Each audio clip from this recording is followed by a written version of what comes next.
Deciding not to quit is what really gets us results, gets us what we want in life, from life, and how we experience life.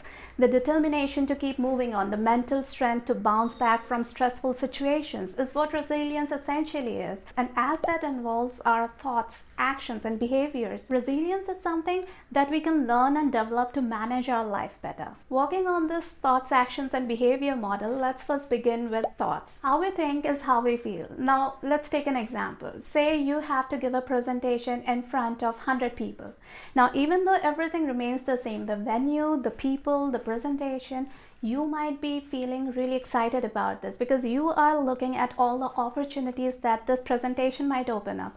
While at the same time, I might be feeling really stressed with the whole idea because I might be focusing on all that could go wrong. Like I might fumble my notes or get asked questions that I'm not prepared for or anything. So can you see how the way we think about the same thing can change how we feel? That's what we can build our resilience on. Taking a stressful situation and finding alternate ways of looking at it, finding different perspectives of looking at it, and then focusing on the one that helps us take action. Because when we take action, when we push through those barriers, push through that feeling of resistance and handle any stressful situation effectively, it boosts our sense of control and trains our mind to see similar situations in the future as being manageable. And even though it might bring up some tough emotions initially, it will be easier for us to recover, to bounce back and move on with life. So the first thing that helps us develop resilience is being careful in how we think, what we choose to focus on. Is it blame, wishing things were different,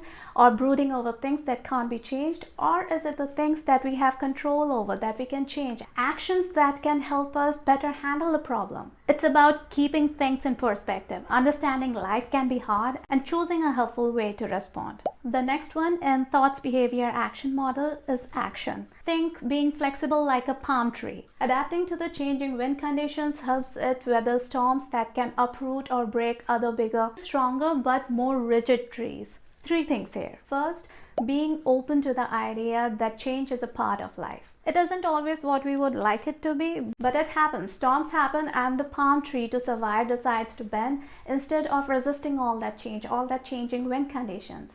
And so when we open up to the idea that life can be tough, it puts up less resistance in our mind when there's a stressful situation, when there's a change that we don't particularly like, and we are able to faster shift our focus to those more helpful things that help us take action. Second, keeping our focus on the things that we can change. The palm tree doesn't stop growing in stormy areas to avoid hurricanes. Rather, it develops a deeper root structure and a different internal trunk structure to survive those situations better. So it's a better idea to keep our focus on the things that we can change, on the solution, on a way out, on a way forward, rather than on how things could have been different. Also, knowing when to ask for help, whether it's friends, family, or professional guidance. And the third thing is choosing to be proactive. Giving ourselves time to let the initial emotions play out, but then intentionally switching over to finding what action can be taken. And if it feels overwhelming, then find what you can directly impact, the smallest change that can help, and then build up from there. Building resilience, building mental toughness is like building muscles in our body. The more you challenge it, work on it, the better you build the muscle. Now, our mind is programmed to pick out the worst case scenario. It's called the negativity bias. So when we keep things in perspective and dealing with everyday stressors, we learn how to interpret any situation in a helpful manner so that we respond to that rather than react emotionally. It's like training every day to be in perfect shape for a marathon. Dealing with daily stresses effectively gives our mind a framework that can also be used in crisis situations if and when they arise. Research also shows that when we get better at dealing with small daily stresses, we can handle major crises more effectively. Now, stress is as much physical as it's emotional or mental, and so having a healthy lifestyle, Hydration, sleep, proper nutrition, exercise, and the works makes our body stronger, better able to deal with the physical effects of stress, and also to support the mental process better, because thinking takes up a lot of energy even though we don't usually realize it. And this video over here shows the simple ABC method to reduce stress that you can use every day to become more resilient. I hope you found this video helpful. Take care, and I'll meet you in the next video.